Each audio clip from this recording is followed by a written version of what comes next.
Om Swastiastu anak-anak, bagaimana kabarnya? Semoga kalian selalu dalam keadaan sehat-sehat saja dalam kehidupan Ida Sang Hyang Widiwasa. Selama kalian di rumah, apa yang kalian lakukan? Oh, ada yang bantu ibunya. Dayu bantu apa saja?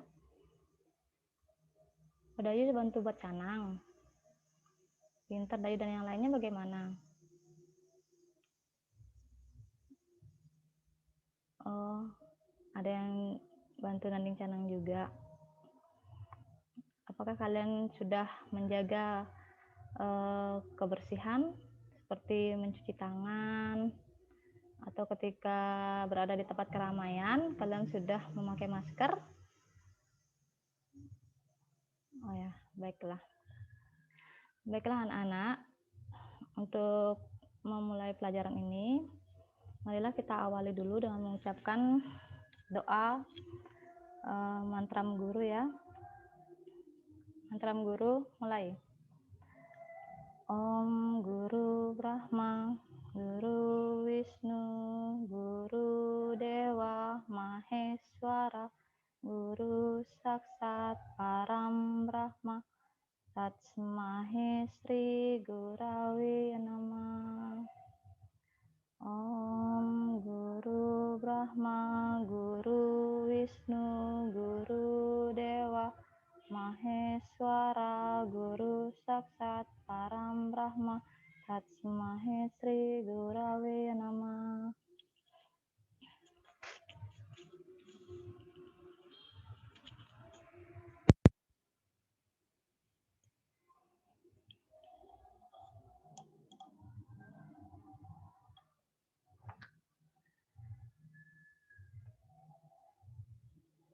Baiklah anak-anak,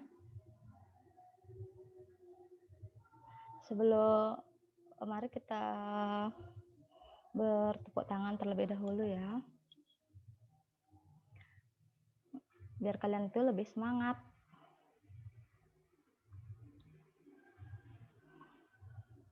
Tepuk 2 kali.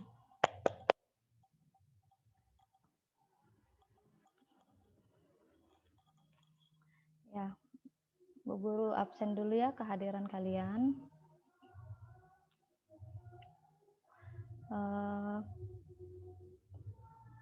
Putu Tresna Febi,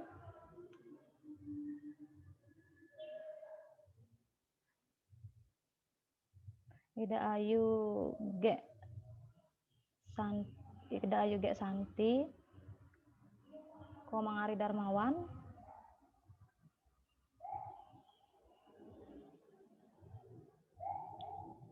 Ustayi Suputri,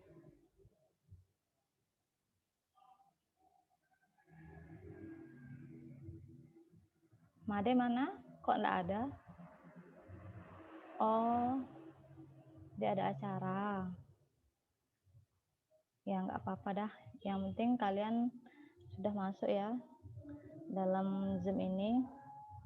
Ibu ucapkan terima kasih karena kalian sudah mau berpartisipasi dalam pembelajaran lewat Zoom ini. Baiklah, Ibu akan menyampaikan di sini tentang tujuan pembelajaran. Bentar ya.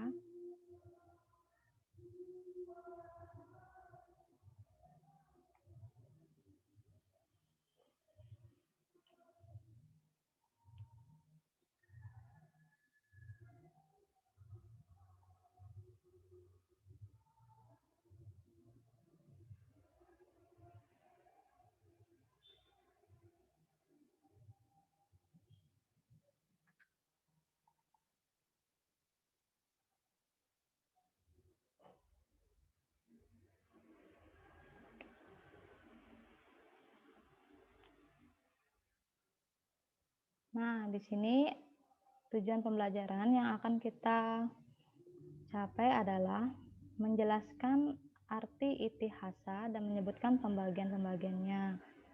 Kemudian menyebutkan 18 bagian dari Parwa-Parwa dalam kitab Mahabharata. menyajikan cerita-cerita singkat Parwa-Parwa dalam kitab Mahabharata, terutama pada bagian Adiparwa. Menemukan perbuatan-perbuatan yang baik pada tokoh-tokoh yang terdapat dalam cerita Mahabharata yang dapat diterapkan dalam kehidupan sehari-hari.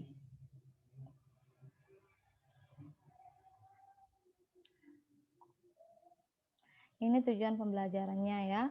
Kemudian untuk penilaiannya nanti kalian mengamati dulu semua materi yang Ibu kasih dalam Zoom ini. Kemudian kalian menyampaikan poin-poin apa saja yang kalian bisa tangkap dalam bacaan di PowerPoint ini. Kemudian setelah itu nanti Ibu akan bertanya kepada kalian apa saja yang kalian bisa tangkap, dan kalian juga bisa bertanya apa saja yang ingin kalian tanyakan jika ada yang tidak dimengerti.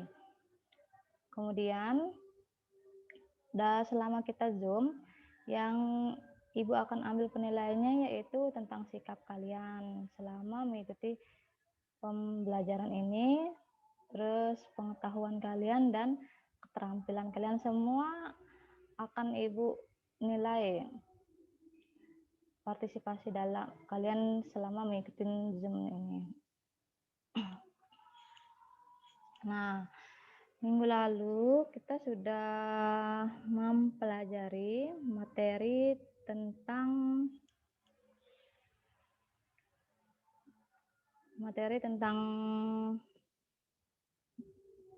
Asta Aishwarya ya. Yang mana Asta Aishwarya itu adalah 8 kemahakuasaan Sang Hyang Widi. Ada yang masih ingat bagian-bagian Asta Aishwarya? Ya, Dayu silahkan.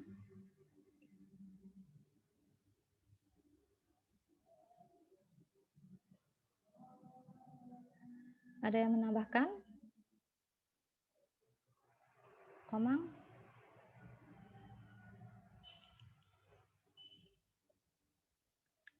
Ya, sangat bagus sekali. Asta Aishwarya itu memang terdiri dari Anima, Mahima, Prapti,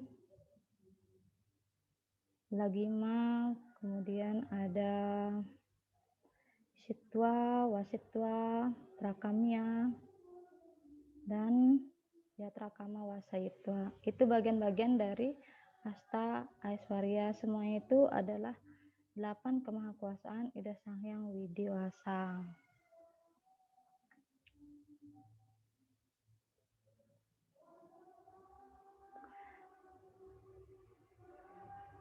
Baiklah anak-anak. Contoh kecil misalnya siapa yang tahu contoh kecil dari Anima? Ya, masih ingat Anima itu apa? Anima adalah kemahakuasaan Sang Hyang Widi yang sangat-sangat kecil. Lebih kecil dari apapun yang ada di dunia ini. Nah, bisa kita memberikan contoh pembandingnya seperti apa? Coba Komang. Apa yang bisa diberikan untuk contohnya? Iya, seperti bakteri ya. Bakteri itu ukurannya sangat kecil sehingga harus memerlukan sebuah alat untuk melihatnya, yaitu menggunakan mikroskop. Ya, baiklah anak-anak. Kita akan lanjutkan ke materi berikutnya, yaitu tentang parwa-parwa dalam kitab Mahabharata. Nah, siapa yang pernah nonton film tentang Mahabharata? Ya, tentunya semua sudah nonton ya film Mahabharata tersebut, bagaimana kisahnya, semua itu tentu kalian sudah tonton di televisi, udah berkali-kali diputar itu ceritanya ya.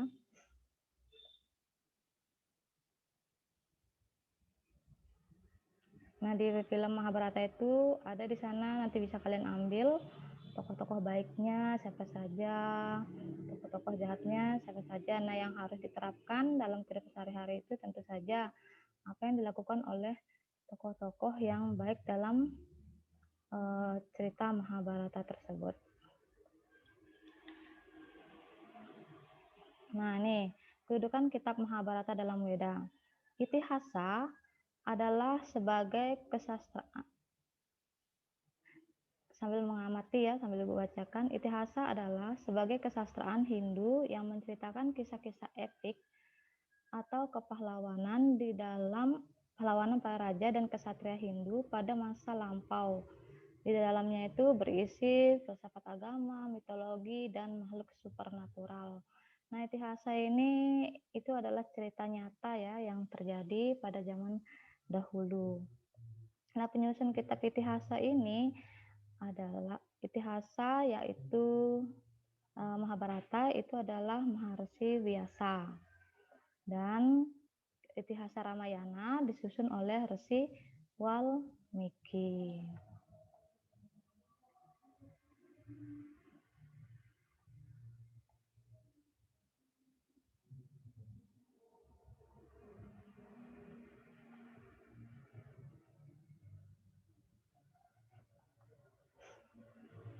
Nah, bagian-bagian kitab Mahabharata. Mahabharata itu terdiri dari 18 parwa. Di sini bisa kalian lihat pembagian dari kitab Mahabharata. Ada Adi Parwa, Sabha Parwa, Wana Parwa, Virata Parwa, Udyoga Parwa, Bhisma Parwa, Drona Parwa, Karna Parwa, Salya Parwa, Sauptika Parwa, Tri Parwa, Santi Parwa, Anusasana Parwa, Aswamedika Parwa, Asrama Parwa, Mausala Parwa, Mahaprastanika Parwa, dan Swarga Rohana Parwa. Ini 18 bagian dari kitab Mahabharata. Cukup banyak ya pembagiannya dan panjang ceritanya. Nah, di sini yang akan Ibu bahas itu adalah tentang Adi Parwa. Tentang kitab Adi Parwa.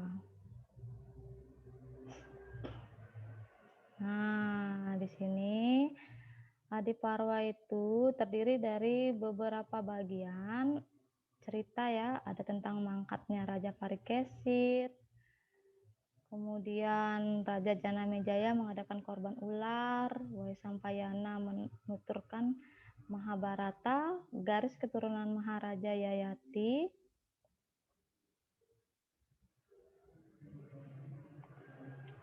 ada juga kisah Prabu Santanu dan keturunannya, serta kisah masa kecil Pandawa dan Kurawa juga ada, terbakarnya rumah Damar, dan Pandawa memenangkan Drupadi dalam sayembara. Nah, inilah isi dari kitab Adi Parwa. Cukup panjang bagian-bagian dari Adi Parwa ini.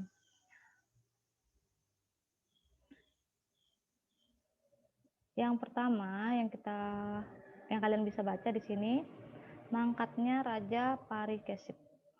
Nah, di cerita ini itu dikisahkan seorang raja bernama Parikesit, putra sang Abimanyu, yang bertahta di Hastinapura. Ia merupakan keturunan sang Kuru, maka disebut juga Kuruwangsa.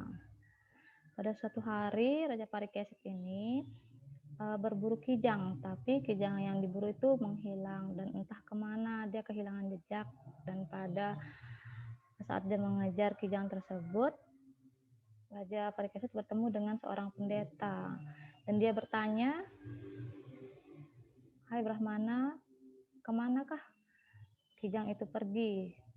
Tapi sang pendeta itu diam saja karena sang pendeta tersebut sedang mengadakan monobrate. Dia tidak bisa berbicara karena dia monobrate itu artinya tidak boleh berbicara dan dia hanya diam saja.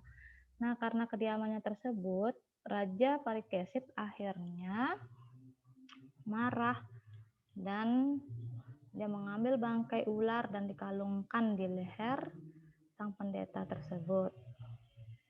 Dan putranya pendeta bernama Srenggi marah mendengar berita tersebut. Akhirnya dia mengutuk Raja Parikesit bahwa raja itu akan mati digigit ular dalam waktu 7 hari setelah kutukan itu mulai diucapkan.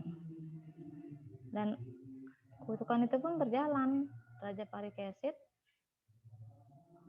mati digigit oleh naga Tatsaka dalam hari ke-7.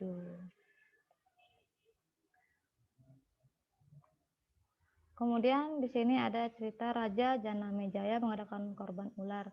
Raja Janamejaya ini adalah putra dari Raja Parikesit. Dia berencana mengadakan korban ular karena ingin membalas dendam terhadap kematian ayahnya. Setelah dia mendengar berita kematian ayahnya, kemudian dia mencari tahu kebenaran dari berita tersebut. Nah, setelah itu barulah dia berencana untuk membuat upacara korban ular. Mendengar hal tersebut, ular Tatsaka merasa ketakutan. Akhirnya Tatsaka menyuruh seseorang untuk memohon kepada sang raja agar upacara korban ular itu dibatalkan. Nah, orang tua yang disuruh itu bernama Astika. Nah, Astika pun pergi menghadap sang Raja Janamejaya dan meminta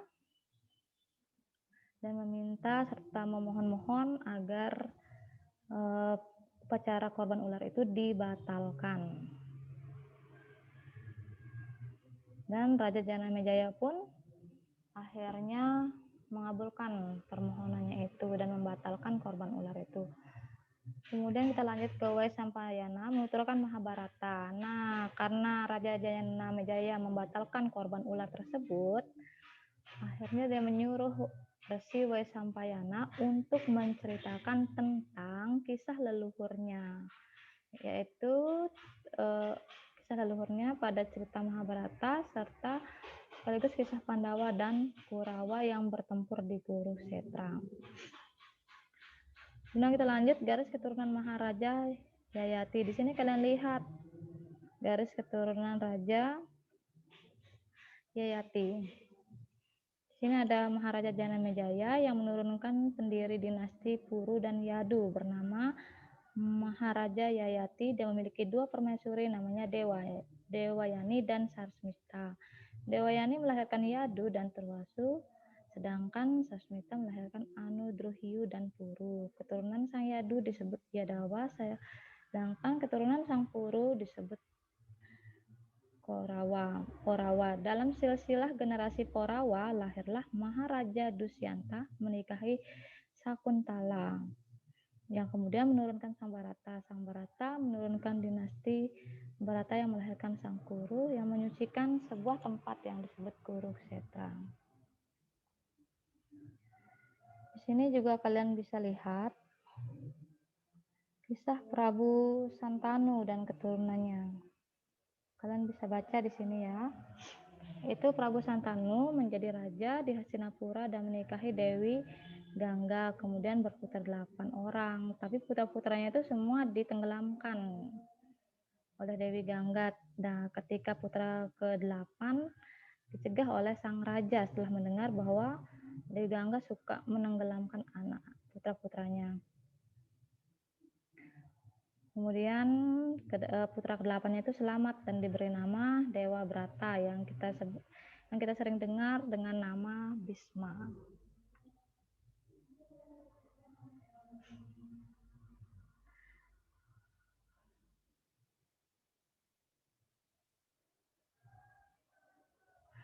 Sini Prabu Santanu menikah sekali lagi dengan putri nelayan yang bernama Satyawati, dan Satyawati mempunyai 2 orang putra bernama Citranggada dan Wicitrawirya. Citranggada gugur dalam medan perang dan digantikan oleh Wicitrawirya. Dan Wicitrawirya menikahi kedua istri saudaranya yang bernama Ambika dan Ambalika. Setelah pernikahannya, Wicitra pun langsung wafat. Dan agar memiliki keturunan, kedua janda tersebut melangsungkan upacara yang dipimpin oleh Bagawan Wyasa.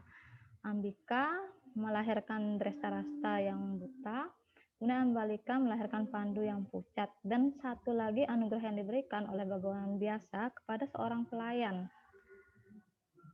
yang ikut serta dalam upacara tersebut, melahirkan seorang putra yang pincang bernama Widura. Drestarasta menikahi Gandari, kemudian mempunyai putra 100 yang bernama Kurawa, sedangkan Pandu menikah dengan Kunti yang melahirkan 3 orang putra bernama Yudhistira. Kemudian Bima dan Arjuna, Yudhistira, Bima dan Arjuna. Sedangkan Dewi Madri mempunyai 2 orang putra bernama Nakula dan Sadewa. Keturunan Pandu disebut dengan Pandawa.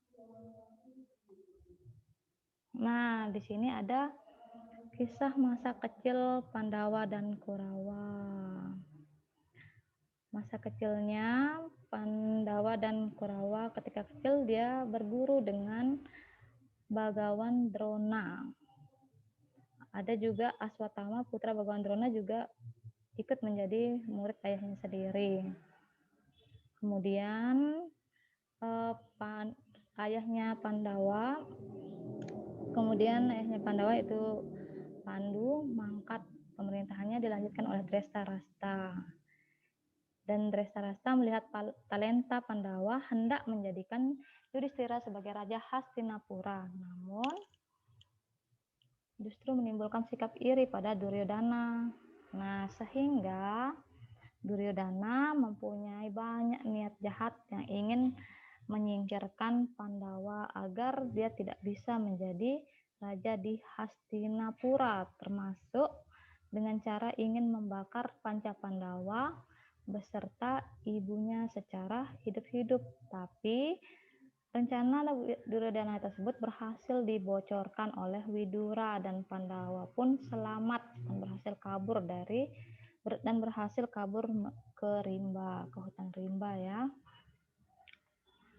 Kemudian di sini ada cerita Pandawa yang memenangkan Draupadi. Nah, pada suatu hari Pandawa mengikuti sayembara yang diselenggarakan Raja Drupada di kerajaan Pancala. Sayembara tersebut memperebutkan Dewi Draupadi dengan syarat setiap peserta harus bisa memanah sasaran yang diletakkan di tengah-tengah arena. Pada sayembara tersebut, Pandawa menyamar sebagai Brahmana. Dalam sayembara tersebut ikut pula Karna ya. Nah, di sana Karna berhasil memanah sasaran yang berada di tengah-tengah arena tersebut. Dan dia ingin menikahi Drupadi, tapi Drupadi menolak karena tersebut adalah putra seorang kusir yang tentunya kastanya lebih rendah daripada Drupadi. Itulah menyebabkan Drupadi menolak untuk menjadi istri dari Karna. Selanjutnya sayembara pun dilanjutkan dan Pandawa yang diwakili oleh Arjuna berhasil memanah sasaran. Namun hal tersebut menimbulkan kericuhan. Mengapa menimbulkan kericuhan? Karena Pandawa menyamar sebagai seorang Brahmana, sedangkan Brahmana tidak boleh mengikuti sayembara. Dan akhirnya terjadilah keributan di sayembara tersebut. Kemudian Arjuna, Bima berkelahi melawan kesatria-kesatria yang tidak menyetujui seorang Brahmana itu ikut serta dalam sayembara tersebut. Kemudian Nakula, Sadewa, dan Yudhistira melarikan Dewi Drupadi. Ketika sampai di rumahnya, Pancapandawa itu lalu berkata, "Ibu, saya sudah membawa hasil meminta-minta." Lalu ibunya berseru, "Oh ya nak, bagi saja dengan rata bersama saudaranya, tanpa melihat apa yang dibawa oleh mereka." Nah, tiba-tiba Dewi Kunti menoleh. Dia melihat bahwa di sana ada seorang perempuan cantik. Dia mengira yang dibawa oleh putranya itu adalah makanan, Tapi di sana dia membawa seorang gadis cantik, yaitu Dewi Drupadi, dan dia tidak ingin mendustai anak-anaknya tersebut. Akhirnya Dewi Kunti membiarkan putra-putranya berbagi istri. Kemudian Pancapandawa pun menikahi Dewi Drupadi. Nah, sampai di sini ya materi tentang Adiparwa. Nah, kalian sudah mengamati, membaca, dan mendengarkan penjelasan dari Ibu. Adakah yang ingin bertanya? Komang bertanya, silahkan. Menanyakan ayahnya Drupadi, menanyakan siapa nama ayah Pandawa. Ayahnya Pandawa itu bernama Pandu. Iya. Ada lagi yang bertanya?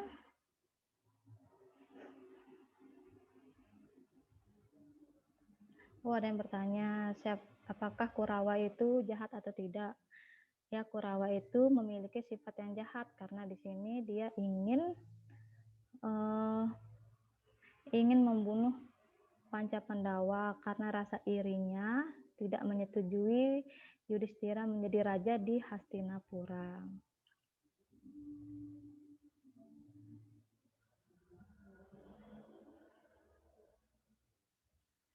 Ada lagi pertanyaan yang lainnya?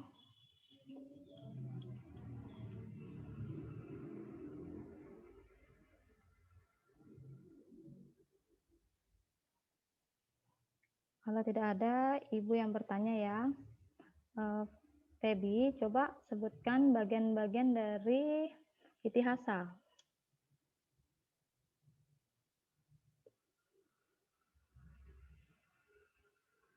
Ya, benar ya. Itihasa itu terdiri dari dua, yaitu Ramayana dan Mahabharata.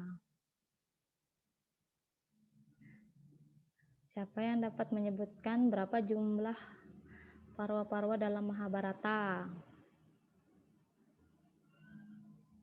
Iya, 100. Ada 18 parwa ya di dalam kitab Mahabharata tersebut. Kemudian siapa yang bisa menceritakan tentang sayembara Pandawa memenangkan Drupadi? Ya, Dewi.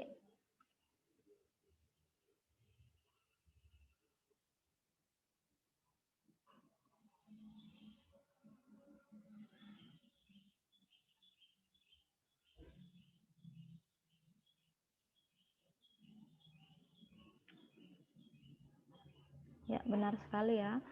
Pandawa ini tadi Ibu sudah katakan, yaitu menceritakan tentang sayembara perebutan Drupadi ya, yang memperebutkan Drupadi, yang mana sayembara tersebut dimenangkan oleh Panca Pandawa dan Drupadi pun berhasil dibawa ke rumahnya oleh Panca Pandawa.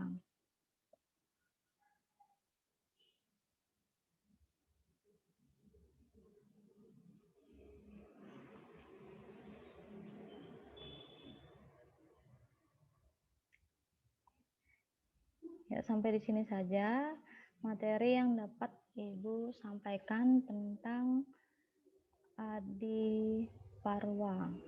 Nah, siapa yang dapat menyimpulkan semua materi yang kita sudah pelajari? Atau siapa yang dapat menyimpulkan apa yang kalian bisa tangkap dari materi yang Ibu sampaikan pada hari ini? Ya, Dayu, silahkan.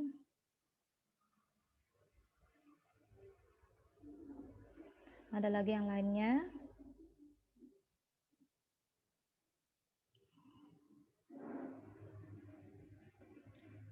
Baiklah anak-anak, kesimpulan materi dari apa yang kalian sudah berikan tadi, yaitu tentang itihasa.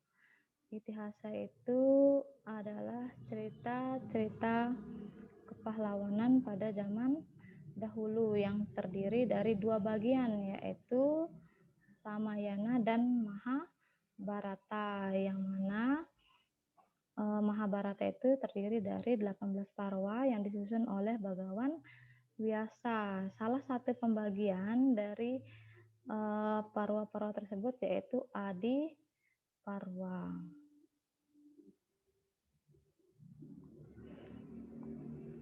Nah, nanti untuk tugas selanjutnya, Ibu akan kirim ke e-learning. Nanti kalian jawabannya bisa kalian kirim lewat e-learning sendiri atau lewat WA pribadinya Ibu ya.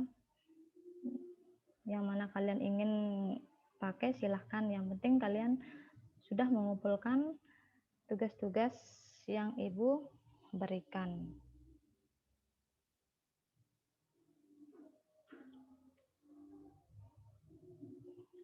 Ya, untuk pertemuan hari ini Ibu akhiri dengan mengucapkan Param Santi, Om Santi Santi Santi Om.